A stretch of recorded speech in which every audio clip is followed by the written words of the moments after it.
Hello, may gabi sa inyong tanan. Dajahaw. Ako din si Jake ug welcome sa atong Bisching channel. Na kung diin makatuon kita kung saan pag istorya og basic Chinese Mandarin language. So, sa previous video na to, natun-an na to kung saan pag pangutana og pangalan. Okay. Unsay pangalan nimo? Ako di ay si Jake. Ako si Jake. Si pangalan nimo? Ako si Jake. Tawag ako Jake.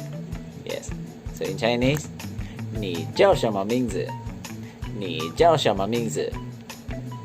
So tubag, 我叫 Jake. 我叫 Jake.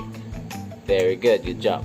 So karon, tun-an na sad nato kung unsa ang pagstorya og Happy Father's Day.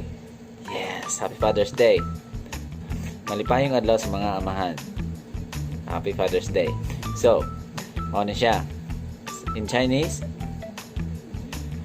父亲节快乐. 父亲节快乐. 父亲节快乐. So, 父亲 is father, papa, daddy, or unsa ba?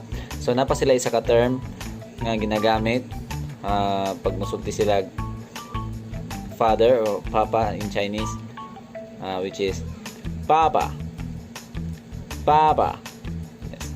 Baba. Mura pag papa, pero Baba. Na ito, no? Baba. Very good. So, Fujin is father, papa, or daddy. Yeah. Jie is ang adlaw. So, ang kuala is malipayon o happy. So karon ato asang tun-an kung sa pagsulti og I love you. I love you. Right. I love you. 我爱你. 我爱你. Yes.